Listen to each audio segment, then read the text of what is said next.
지난 시간 보았던 것처럼 백성들은 하나님의 말씀을 들으며 거룩을 지키려는 결단을 하고 실행을 했습니다.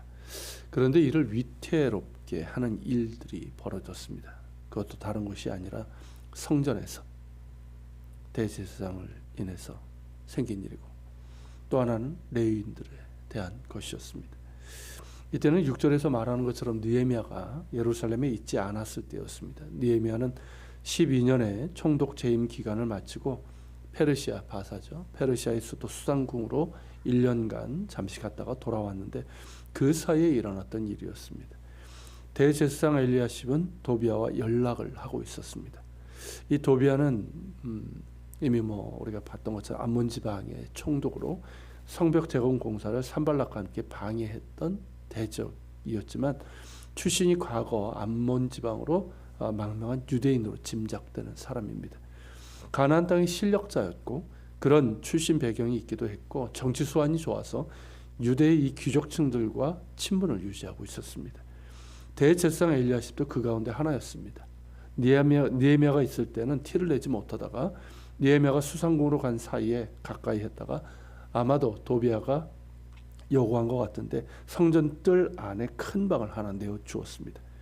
성전 뜰 안에 있는 방들은 거룩하게 구별된 곳이었고, 그리고 이 방은 특별히 성전 제의를 위한 물품들, 그리고 그 11조 물품들 이런 것들이 이제 놓인 곳이었고, 그리고 이제 제사장들이나 레위 사람들만 들어갈 수 있었고 머물 수 있는 곳이었습니다.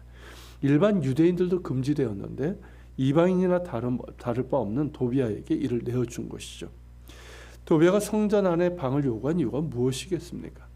예루살렘과 유대인 공동체 내에서 자신의 영향력을 행사하면서 그들을 내부에서부터 무너지게 함이거나 아니면 예루살렘을 자신의 것으로 장악하기 위해서입니다.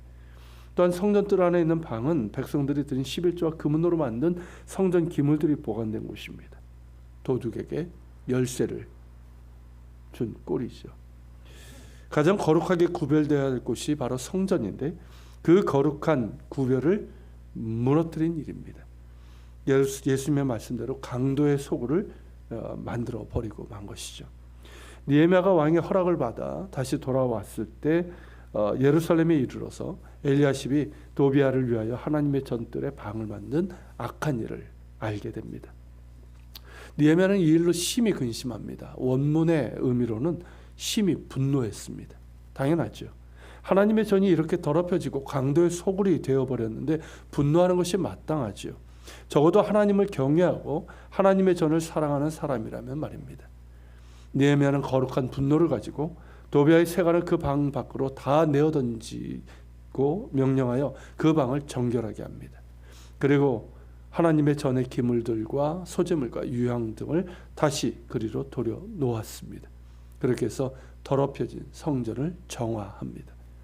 그런데 이뿐만이 아니었습니다. 성전 정화의 일을 행하고 나니 레위 사람들과 성전에서 찬양하는 자들이 각기 자기 밭으로 도망가서 성전을 섬기는 일을 하는 사람들이 턱없이 부족했습니다.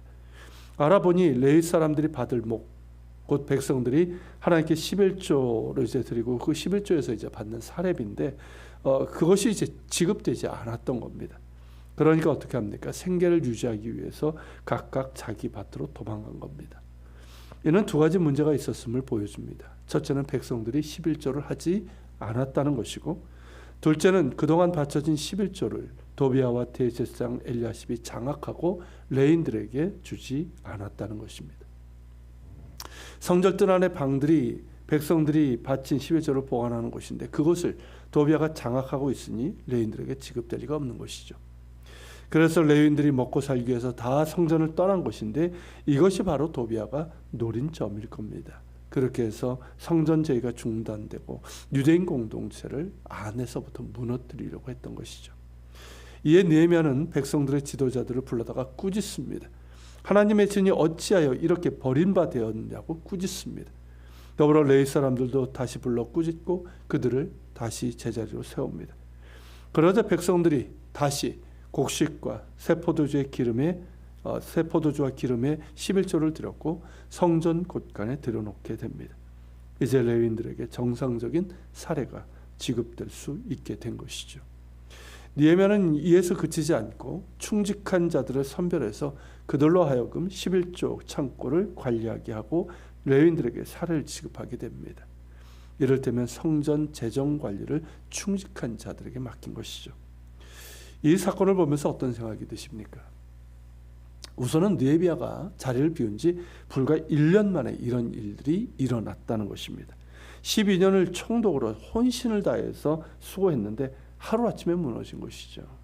겉으로는 성벽과 성전도 재건하고 성 안에 사람들도 늘어나고 별 문제 없어 보였습니다. 하지만 그 속은 썩고 있었습니다. 공동체, 그것도 하나님의 백성이라는 신앙 공동체가 내부에서부터 썩어가고 있었습니다. 신앙 공동체의 거룩이 무너지는 데는 이유가 있습니다. 세속적인 가치, 권력과 욕심, 이런 것들이 신앙 공동체 안에 들어올 때입니다. 돌담을 무너뜨리는 여우인 것이죠. 본문에서도 어떻습니까? 도비야와 대제사장 엘리야십이 계속 연락을 했습니다. 즉 무언가 도모하며 협력관계에 있었다는 것입니다. 암몬의 총독으로 권력자인 도비야와 대제사장 엘리야십이 모종의 협력관계에 있었다는 것이 무엇을 의미하겠습니까? 더러운 욕심과 세속의 가치와 권력을 추구한 것이죠. 하나님의 것을 탐하고 강탈하라는 강도들의 협력이고, 그런 사이에 성전은 강도의 소울이 되고 만 것입니다. 신앙 공동체가 무너지는 데는 세속적인 가치와 탐욕이 공동체 안에 들어오는 것과 함께 영적 지도자의 타락과 부패가 큰 원인이 됩니다. 엘리야십은 대제사장으로 제사장과 레위인들의 수장입니다. 또한 3장에서 성전 건축자로 제일 먼저 이름을 성문 건축이었죠. 그때 제일 먼저 이름을 올렸던 사람이기도 합니다. 그런 사람이 도비야와 연결해서 이방인이 들어올 수 없는 성전 뜰 안에 큰 방을 내어주었습니다. 그리고 28절에 보면 엘리야십은 자기의 손자를 산발랏의 딸과 혼인시킵니다. 산발랏과 사돈관계를 맺은 것인데 이건 뭐겠습니까? 정략 결혼이죠.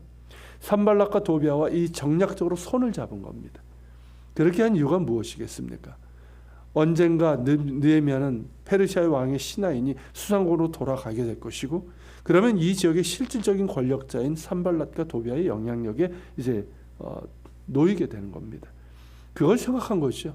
그러면서 이들과 연락을 주고받은 것이고, 정략 결혼을 통해서 정략적인 그런 관계를 맺고, 그러니까 그 속에 권력에 대한 탐욕과 자신의 자리를 유지하고 강화시키려는 그런 욕심이 있어서는 안 될 그런 일들을 하게 된 것이죠. 이런 상황이 레위인들에게 매달 지급되는 사례비가 중단될 수밖에 없는 겁니다. 문제는 레위인들 중에서 어느 누구도 엘리야십의 이런 부당하고 반역적인 행동에 이의를 제기하지 않았다는 것입니다. 결국 이들도 눈에 보이는 권력을 두려워한 것이죠. 살아계신 하나님이 아니라 눈에 보이는 권력을 두려워하면서 아무도 이의를 제기하지 않았던 겁니다. 그렇다고 자신을 희생해서 끝까지 헌신한 것도 아닙니다. 그들이 한 것은 그저 먹고 살기 위해서 자신들에게 주어진 사명을 저버리고 밭으로 나간 것입니다. 이 모습을 보면서 한국교회 모습이 오버랩되는 것은 왜일까요? 세계교회 역사에서 유례없는 부흥의 은혜가 한국교회에 부어졌습니다. 정말 하나님의 은혜입니다. 그런데 어느 때부터인가 한국교회를 무너뜨리는 여우가 들어왔습니다. 세속적인 가치와 탐욕과 거짓, 잘못된 신학이 들어왔습니다. 거기에 편승한 이들로 인해서 타락과 부패의 독버섯이 퍼지기 시작했습니다. 이미 중증에 걸린 상태에서 코로나 사태가 터지면서 한국교회가 심각하게 흔들렸던 것이 사실입니다. 문제는 이 위기 가운데서 정말 위기가 무엇인지를 보지 못하고 있는 것은 아닌가 하여 안타까운 것이죠. 코로나 사태가 위기가 아니라 한국교회의 거룩이 무너진 그 위기를 깨닫고 거룩하신 하나님 앞에 무릎 꿇고 회개하여 돌이키지 않으면 코로나가 끝나도 한국교회는 별 달라진 것이 없을 것입니다. 하지만 그 당시에 하나님께서 에스라 느헤미야를 세웠던 것처럼, 그리고 그들과 함께 참여하며 하나님 앞에 거룩을 결단하고 실천했던 사람들이 있었던 것처럼 지금도 곳곳마다 에스라와 느헤미야와 같은 이들이 있음을 믿습니다. 그러한 지도자들과 함께 지금도 하나님 앞에 십자가 앞에 엎드려서 회개하며 하나님의 긍휼을 구하고 있는 이들이 또한 있습니다. 삶의 자리에서 기도하기를 멈추지 않는 성도들, 함께 한국교회를 염려하며 사랑하며 눈물로 기도하고 주님께 자신을 드리기를 원하는 성도들이 있습니다. 그러기에 한국교회는 여전히 소망이 있습니다. 지금은 돌이켜야 할 때입니다. 돌담을 무너뜨리는 여우를 잡아 내쫓아야 됩니다. 옷을 찢고 마음을 찢는 회개가 있어야 됩니다. 무엇보다 하나님의 말씀 앞에 겸손히 엎드려야 됩니다. 그 말씀에 귀를 기울여 들으며 회개하고 거룩을 결단하고 실천해야 됩니다. 그럴 때 우리를 다시 일으켜 주시는 하나님의 긍휼을 경험하게 될 것입니다. 같이 기도합시다.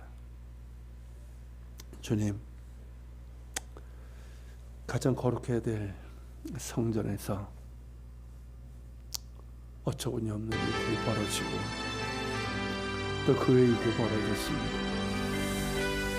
하나님이 느헤미야 본문을 보면서 한국교회 모습이 보입니다. 주님, 우리를 불쌍히 여겨주시고 또한 용서하여 주시옵소서. 우리 가운데도 느헤미야와 에스라 같은 이들이 있습니다. 하나님, 더욱더 그런 이들을 세워주시고 교회마다 있게 하여 주시고 또 함께 하나님의 말씀 앞에 엎드려 들으며 회개하며 돌이키고 또 거룩을 결단하고 실천할 수 있는 하나님 성도들이 있게 하여 주옵소서. 우리를 통해서 다시금 한국교회를 고치시고 회복시켜 주시옵소서. 우리 같이 기도 주님 앞에 나아갑시다.